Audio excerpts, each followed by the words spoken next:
Welcome to the Music and Sound Retailers Vnewsletter, our industry's first and only video newsletter.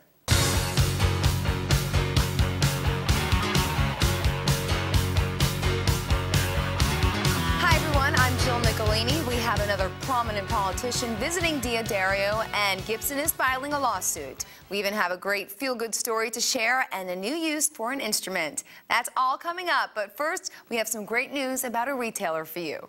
Rosie Johnson, CEO of Mississippi Music's 4 stores, was named the Mississippi Business Journal's Businesswoman of the Year for 2011. The former NAM board member was selected among a group of 50 finalists and was honored at a luncheon in Jackson, Mississippi. The Business Journal said Johnson was recognized in part for her hard work and dedication that made the store one of the most successful and longest-lasting in the nation. NAM announced its 5th annual Wanna Play Music Week. That'll take place from May 2nd through the 8th, but you'll see some new wrinkles this year. One includes NAM's Pledge to Play Facebook promotion. It encourages non-players who always wanted to play an instrument to sign up and take the next step toward that goal. When the actual event starts, each day they will have its own theme. Now that includes Music Monday on May 2nd and National Music Store Weekend from May 6th to the 8th. During those 3 days, NAM says it's a great idea to host an open house, sale, or retail promotion for non-musicians. NAM won't have any time to rest. The trade organization invites all of its members to take part in its Washington, D.C. Advocacy flying event from May 9th to the 12th. Highlights will include face-to-face meetings with congressional officials and a focus on legislation that advances access to music education for all children. For more details about the event, visit nam.org. Well, think there are no good Samaritans left out there? We beg to differ. We'll tell you what we mean right after this. Introducing Pioneer DJ's SDJ08 and SDJ05. Experience the new dimension in sound at booth 211B. Ibanez Premium. Unveiled. Crafted in a dedicated facility, affordable for the working musician.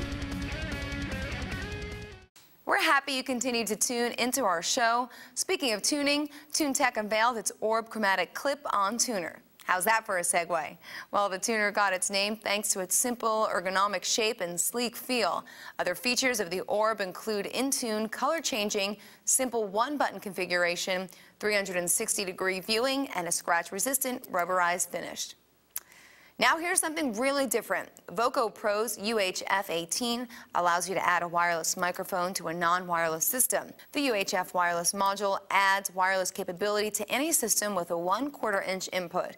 It is also designed as a plug-in module for Voco Pro's Hero RV, Champion RV, and Soundman series. And wait, there's more! UHF 18 can also serve as a standalone module that can hook up to any audio system with a 1/4 inch input. Hope I woke you up. Designed for bands and mobile DJs, Chauvet launched 2 LED effect lights. The sweeper LED has 6 pods of tri-colored LEDs housed in a single casing intended to provide fat, crisp, and round beams across the floor. Each pod can be individually controlled. The 6th spot offers 6 low-profile spotlights that each measure less than 4 inches long. The heads are individually controllable and contain tri-color LEDs that can create 7 different colors. Gibson has been in the news a lot lately, right? Well, here's one more item. It seems the company is suing 2 insurance companies in federal court for allegedly not fully covering flood damages. Gibson suffered $17 million in flood damages at its manufacturing facility and storage area in May. The company is suing Continental Insurance Company and Mitsui Sumitomo. Continental has agreed to pay $10 million in damages.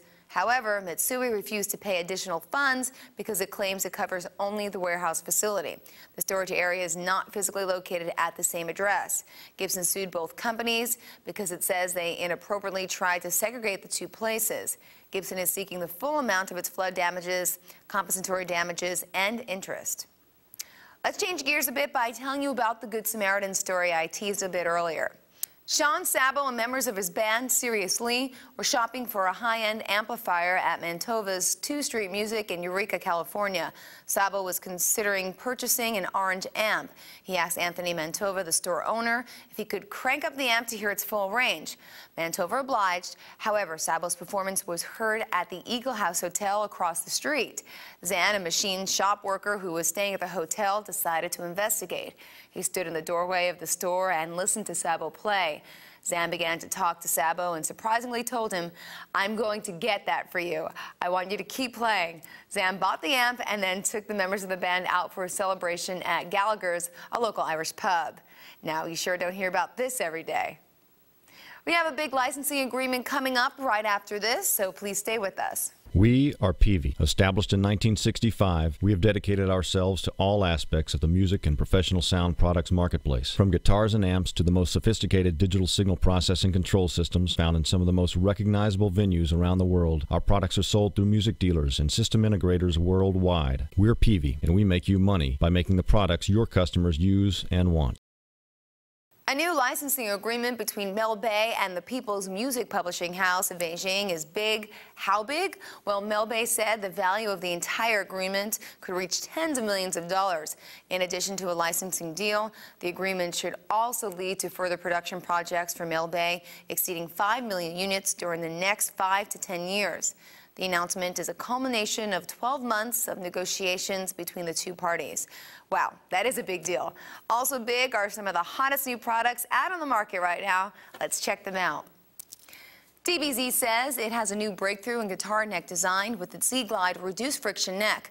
Available on DBZ custom guitars, the patent-pending product utilizes a surface designed to let your hand glide easily up and down the neck.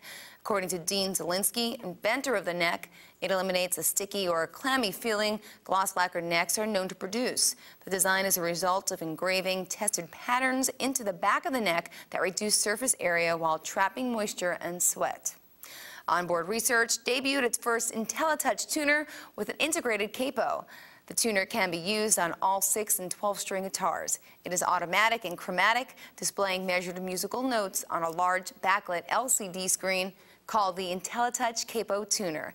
It is made of lightweight aluminum and operates on one CR2032 battery. The tuner offers a lifetime warranty, allows users to change the A reference anywhere from 430 to 450 hertz, and automatically shuts off after 3 minutes of inactivity.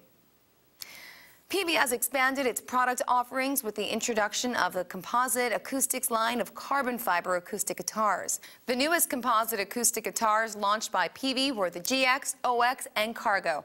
All feature an updated and improved neck angle as well as enhanced bracing compared to their predecessors. Some say politics is never something that should come up in conversation, but we have a good reason to mix politics and music. We'll tell you why right after this. Our incredible history of working with Birch is approaching 40 years. The Birch legacy continues. Introducing Silverstar, Tama. Clearly, musical instruments are not just to be played anymore. You can follow this story under the category of strange, unfortunate, and perhaps quite costly. Police in Laguna Hills, California, arrested a woman for allegedly hitting her husband with a 200-year-old instrument. Zara Tironi, 53, allegedly hit her husband over the head with a tar, an Iranian instrument similar to the guitar, during an argument. While the husband reported the value of the instrument at $10,000, fortunately, the husband was not seriously hurt and did not seek medical attention. Tironi faces domestic violence charges and was released on bond. You might be asking, what about the instrument? Well, no word on whether the tar sustained significant damage. Iranians consider the tar to be the Sultan of instruments. You might recall that a couple of months ago we told you about New York Senator Chuck Schumer visiting D'Addario and pledging to fight counterfeiting. Well, D'Addario had a second political visit. U.S. Representative Peter King stopped by the company's Long Island headquarters last month. The visit was for a different reason. King accepted an award for his voting record favoring manufacturers. But during his acceptance speech, King said he met with the Secret Service and the Department of Homeland Security in an effort to innovate ways to curb counterfeiting. It's an ongoing problem that can really cause chaos if not brought under control, said King. Well, that's it for this edition of the Music and Sound Retailers Vnewsletter. As always, I enjoyed providing you the latest news happening in our industry. Well, we've got plenty more news coming up in your way, and this, of course, will be next month in April. I'm Jill Nicolini, and we'll see you very soon.